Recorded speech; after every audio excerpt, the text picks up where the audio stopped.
warahmatullahi wabarakatuh. Perkenalkan, nama saya Mutia Febrianti dengan nomor induk mahasiswa 1910207011. Saya dari Program Studi Pendidikan Biologi, Fakultas Ilmu Tarbiyah dan Keguruan, UIN Fatah Palembang.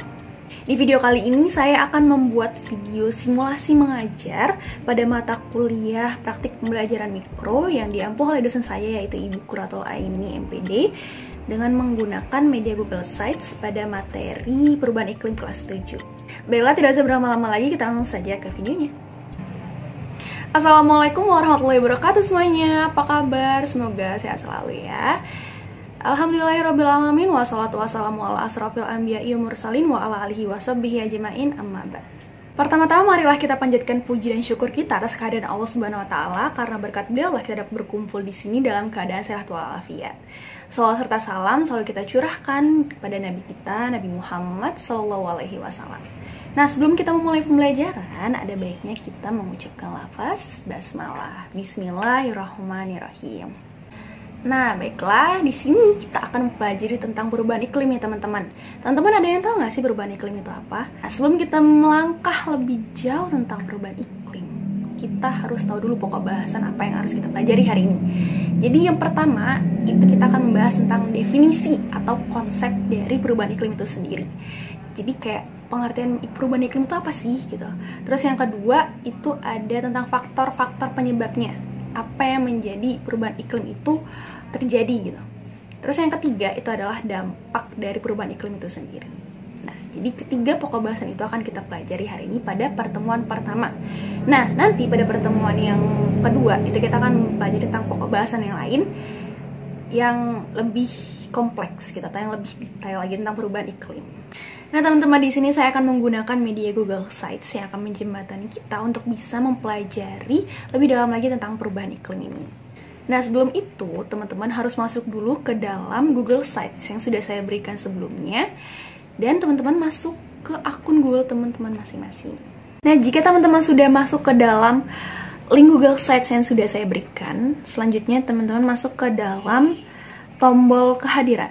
Di situ ada tombol kehadiran kan? Nah, teman-teman masuk ke dalam situ untuk bisa mengisi presensi atau absensi kehadiran teman-teman di situ. Di situ ada pilihannya, ada sakit atau izin atau hadir di dalam pertemuan kita kali ini. Dan jika teman-teman sudah mengisi presensi kehadiran, selanjutnya teman-teman buka ke tombol materi pembelajaran. Nah, di situ ada materi pertemuan yang pertama, teman-teman bisa langsung buka aja. Dan di situ semuanya sudah ada materi pembelajarannya yang akan saya jelaskan. Maaf, ini saya langsung ganti pakai kacamata karena nggak kelihatan di sini ya. Jadi nggak apa-apa ya. Kita langsung aja masuk ke materinya. Yaitu yang pertama adalah konsep perubahan iklim. Nih, kita harus tahu dulu konsep dari perubahan iklim itu apa, kayak pengertian perubahan iklim itu apa itu sebenarnya. Jadi perubahan iklim itu secara sederhana diartikan sebagai perubahan signifikan dari iklim, suhu udara, dan curah hujan dalam periode waktu dasawarsa hingga jutaan tahun. Nah, perubahan iklim ini juga disebut sebagai fenomena pemanasan global. Jadi pada intinya perubahan iklim itu adalah iklim nih gitu, curah hujan, suhu, apapun itu yang berkaitan dengan iklim itu mengalami ketidakseimbangan atau ketidakstabilan yang sehingga membuatnya itu menjadi berubah, dan itu akan membuat dampak yang cukup besar bagi manusia. Perubahan iklim ini itu terjadi karena peningkatan gas rumah kaca pada lapisan atmosfer dan berlangsung untuk jangka waktu tertentu, bahkan bisa sampai jutaan tahun tadi, bisa sampai dasawarsa dan jutaan tahun gitu. Nah, iklim ini berubah secara terus-menerus karena interaksi antara komponen-komponennya dan faktor eksternal seperti erupsi vulkanik, variasi sinar matahari, dan faktor-faktor yang disebabkan oleh kegiatan manusia seperti misalnya perubahan penggunaan lahan dan penggunaan bahan bakar fosil. Nah, itu sangat berpengaruh terhadap perubahan iklim ini gitu. Nah, sekarang kita masuk ke dalam faktor yang menjadi penyebab perubahan iklim ini. Apa aja sih? Yang pasti itu karena aktivitas manusia. Pasti itu. Dimulai dari kayak penggunaan listrik, pemakaian kendaraan bermotor, terus pembakaran pabrik, yang meningkatkan emisi karbon dioksida gitu. Itu sangat berpengaruh sekali. Kayak kita misalkan menggunakan kulkas, AC, air conditioner, itu juga sangat berpengaruh pada perubahan iklim ini gitu. Jadi kalau misalkan kita terus-terusan menyumbang emisi itu, nah itu akan sangat berdampak sekali pada perubahan iklim ini. Terus faktor selanjutnya adalah karena peningkatan gas rumah kaca gitu. Teman-teman ngerasa nggak sih sekarang itu kayak cuacanya berubah-ubah banget dan kayak lebih sering panas gitu, meskipun hujan kayak masih panas gitu kan. Nah itu juga dikarenakan adanya peningkatan gas rumah kaca ini gitu. Jadi gas rumah kaca ini dapat menyerap serta memantulkan radiasi matahari sehingga membuat suhu bumi itu semakin memanas gitu. Jadi si rumah kaca inilah yang membuat cuaca kita itu kayak suhu gitu tuh kayak panas banget gitu. Selanjutnya itu ada pemanasan global. Jadi kenaikan suhu bumi disebabkan oleh peningkatan emisi gas karbon dioksida dan gas rumah kaca lainnya. Dari pemanasan global ini menyebabkan beberapa dampak, yaitu yang pertama kenaikan muka air laut hingga wilayah pantai berkurang. Terus yang kedua meningkatnya suhu di beberapa daerah, meningkatnya kejadian hujan ekstrim, menyebabkan banjir dan juga tanah longsor, meningkatkannya penyebaran wabah penyakit, timbulnya berbagai hama penyakit tanaman, kekeringan yang panjang, naiknya suhu air laut, dan mencairnya es di kutub, dan lain sebagainya. Suhu rata-rata di bumi itu sudah naik turun secara musiman sebagai akibat dari fluktuasi radiasi matahari, misalnya, sehingga menyebabkan es di berbagai tempat itu mencair secara kontinu.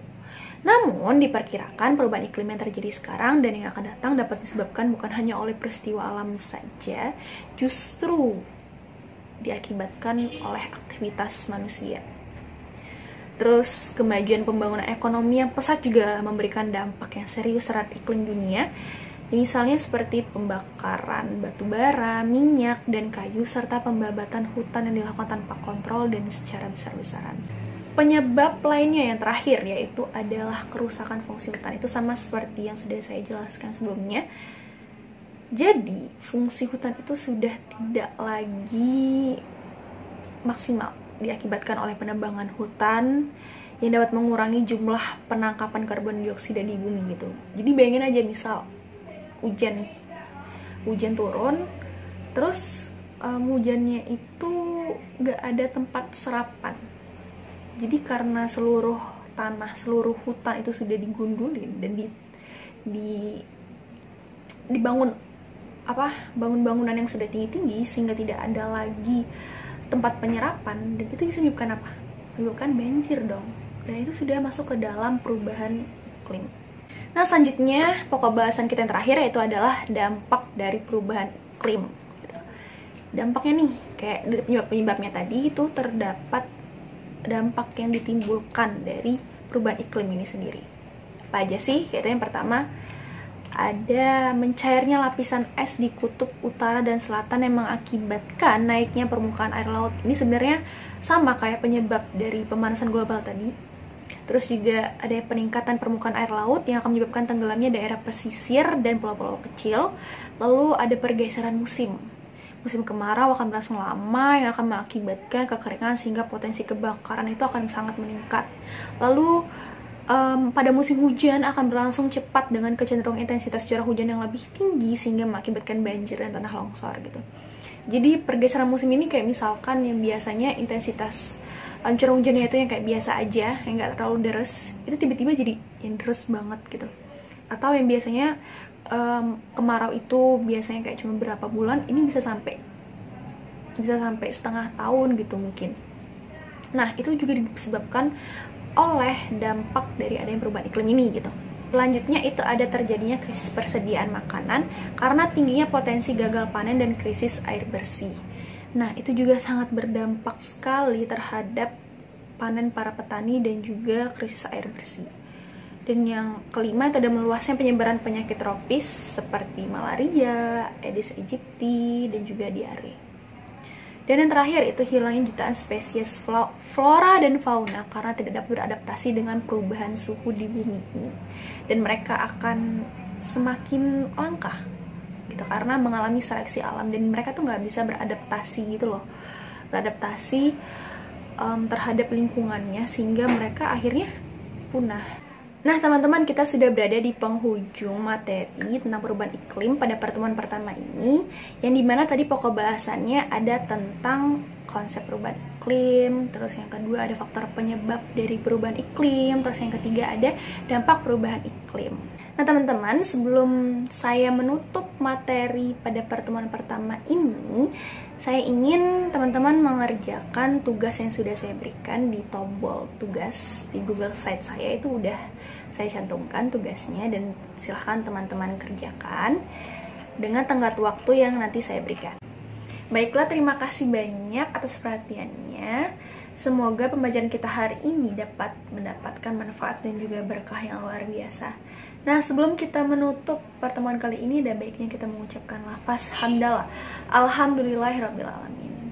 Baiklah, sekian. Terima kasih. Wassalamualaikum warahmatullahi wabarakatuh. Nah, mungkin itu saja simulasi mengajar yang sudah saya lakukan tentang perubahan iklim. Semoga dapat manfaat bagi kita semua, dan jangan lupa like, komen, dan share video ini ke teman-teman kalian. Semoga teman-teman kalian bisa mendapatkan manfaat yang banyak. Terima kasih. Assalamualaikum warahmatullahi wabarakatuh. See you in my next video. Bye-bye.